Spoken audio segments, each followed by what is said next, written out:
Hello YouTube, it's been a minute since I've posted anything. I'm not actively repairing stuff anymore, so I don't really get stuff in to repair. Today I have this out of a car. I don't remember what kind of car it is, but it seems to be like a fancy car. It's a pretty cool looking dash here. Not working apparently, so we're gonna take it apart, see what we can do, figure it out.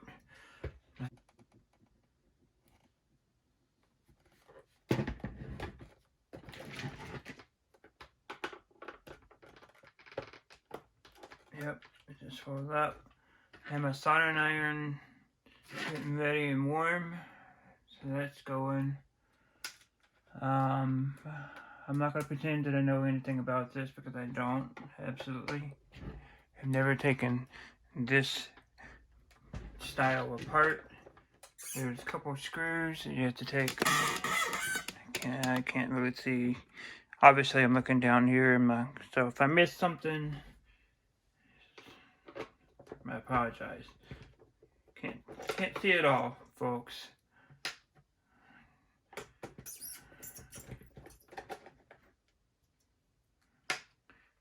So it said it's made in Thailand. I don't know if this is what brand or I think it was the Subaru. I don't know. It came out of a friend's car that lives 2 hours away and needs it done in a day, so we're getting it done. Or attempting to. A lot of screws. I'm going to tell you that in addition to this, you probably might have to recalibrate yours. Don't ask me the steps to it. I don't know. I'm just the guy that takes care of soldering connections and stuff like that. I don't deal with software. If there's a part that's bad, I can change it out, but other than that, I'm not that guy to go and tell you all your deets that you need to know. Okay, so here's 2 circuit boards, it seems like. There's a ribbon cable in between as they soldered. A lot of flux. Essentially what I'm looking for is cold solder joints and bad solder joints. Anything that's like that. I'm going to take these boards out. Probably we're going to have to take the front bezel off and remove each of these little knobs, which I really don't want to do because then I think you have to take and recalibrate all the stuff. So I'm going to look at here and see if I can see anything that potentially would be an issue on this side, and I don't see anything right off. Solder looks pretty good. I know a lot of problems with these things are with the power resistors that are surface mount that they use for these. So, alright, I guess we're gonna have to take the front bezel part off. This actually came out of a Volvo. I just read on the thing. And you only want to take and press in the clear tabs to take the front bezel off. I'm just going to call this the front bezel. It probably has a proper name, but I don't have proper names.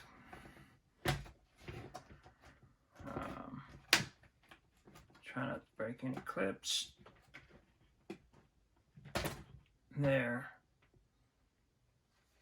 And if you have gloves, wear gloves because you don't want fingerprints inside this, right? Well, I don't have gloves, and we're going to make sure that we are very careful with not touching the inside. I can to keep the paper.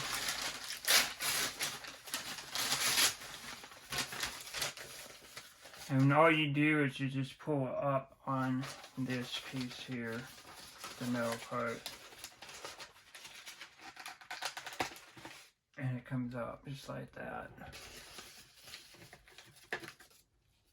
Okay.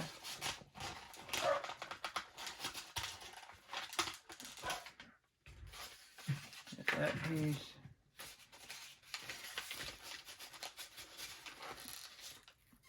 There's that piece. And here's this one.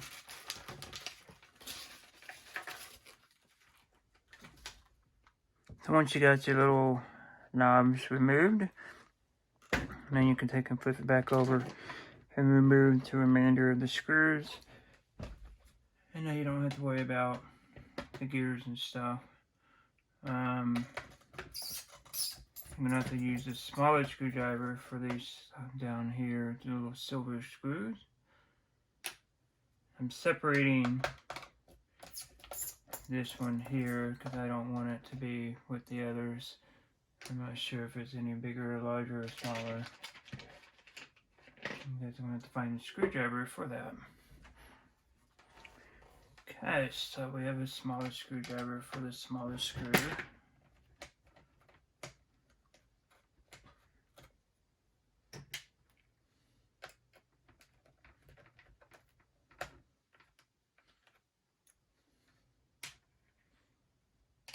I'm going to take this out because it's attached to the other unit. This is attached to this board.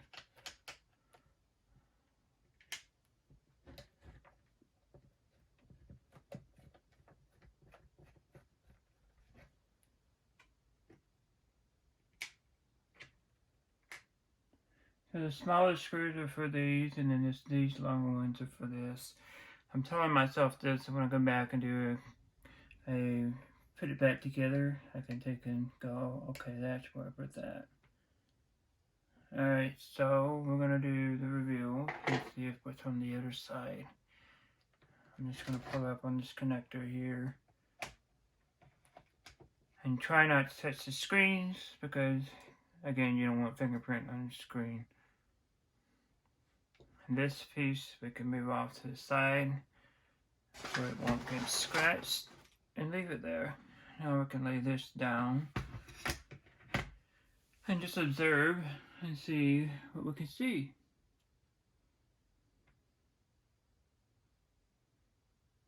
Okay, so your main power goes here. I'm assuming, I'm sorry if you can't see because I'm looking at this for the first time. I'm assuming these are your power resistors here. That's going to be the issue.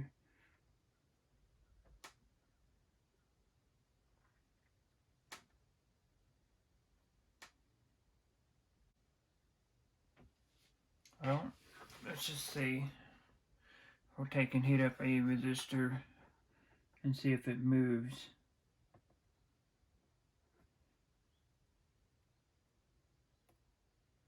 That one didn't move.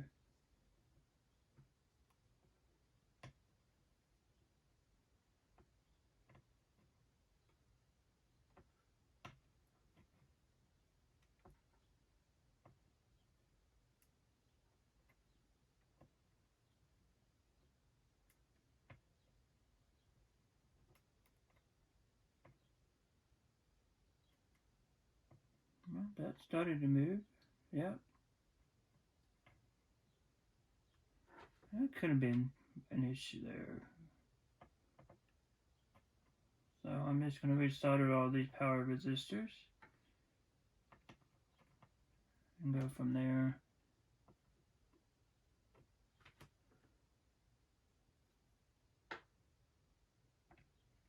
Everything that's on the board.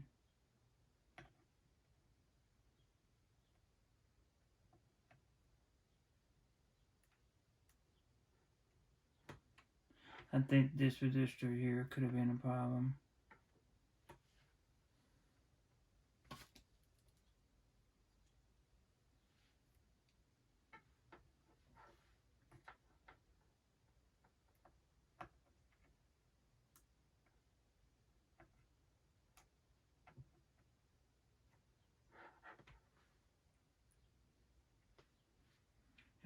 let's just solder these up here.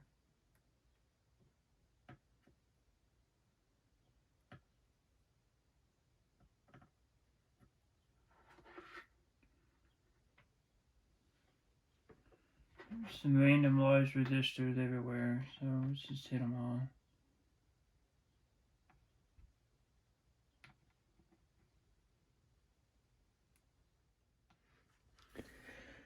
Okay, so I went through and soldered all the power resistors and stuff, and I'm going to solder now the main connector and make sure that's all good. Now I will try to take and power it up and see what happens. I would have to see how this all wires up and kind of guess at what I think would be the 12 volt and ground. I don't have a manual or anything. Or I could look online and see if anybody else has had the videos of the Volvo cluster and go, okay, that's what we need to go to.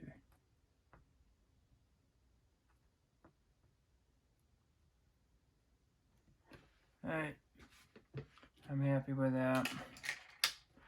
Now everything is ready, I think, to put back in this little housing and do a little test. So I went through and restarted all these power resistors, and I'm using a hot air gun, and I'm going to, I reheated this chip, and this one over here. And you have to be very, very careful with this circuit board because it likes to expand when you have too much heat on it. You might be able to see what I'm talking about over here is evidence. You see how it looks like a crease, but it's more like an air bubble. And a lot of times what people will do is they'll take and they'll buy a hot air station.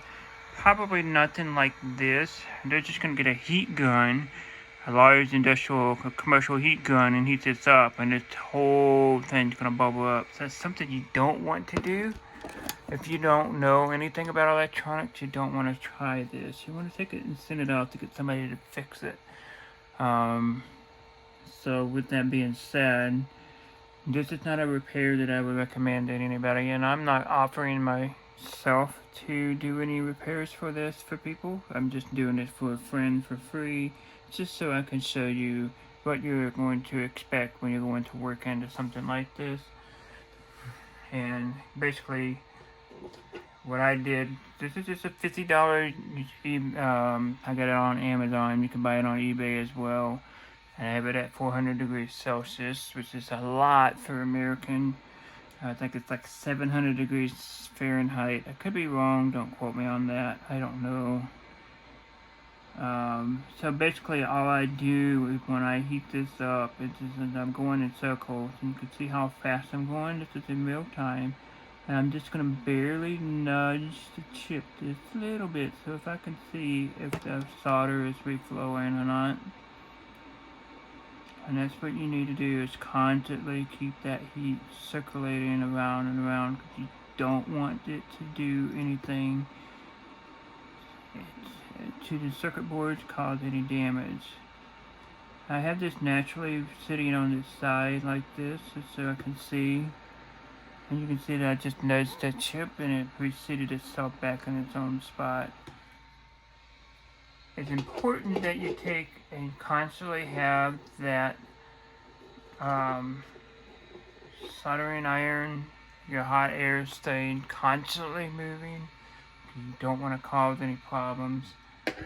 There is soldering tips that you can get that is meant for chips. They have squared ones.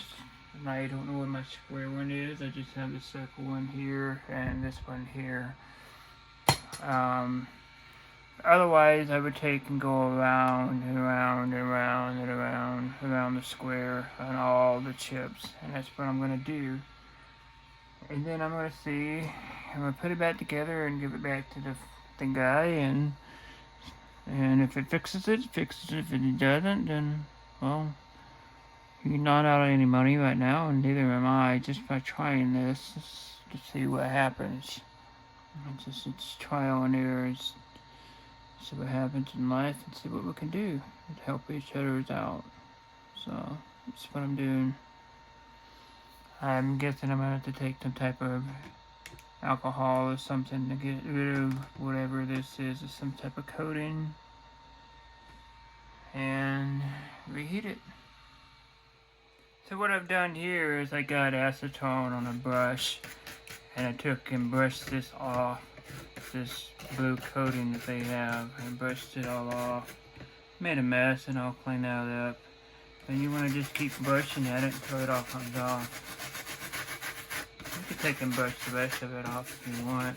It's just kind of crumbly. It won't cause any damage to circuit boards whatsoever. It's not acidic. It's just a coating that they put on there to, I'm guessing, keep stuff from bouncing. When they use lead-free solder, you have a lot of problems and stuff like this. So it happens. What I would do in the future is take and tape over your gauges here, so dust and stuff won't get on that. I can take and wipe that off with the rag. It won't be a problem.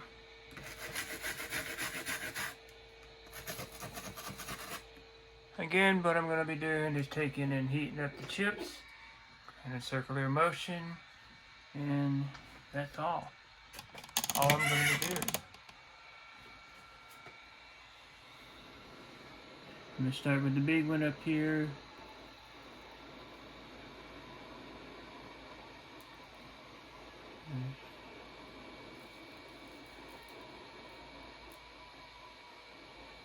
You just want to keep going around. You don't want to keep it in one area for too long.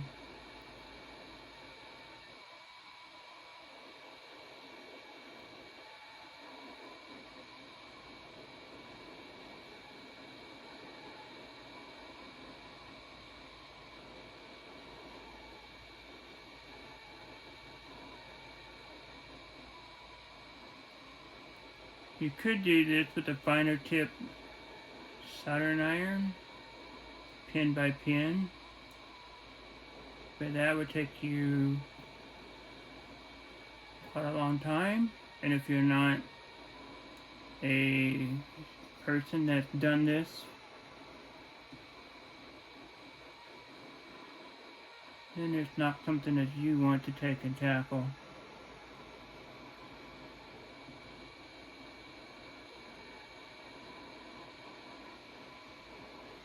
I'll let that chip be. I think that's going to be good enough for him.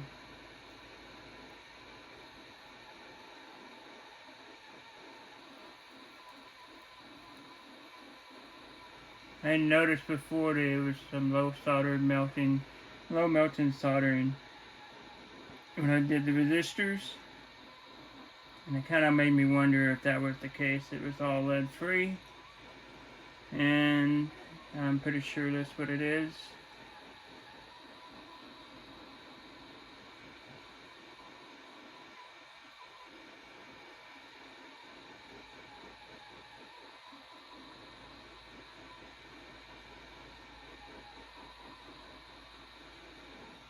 Okay, I'm happy with that.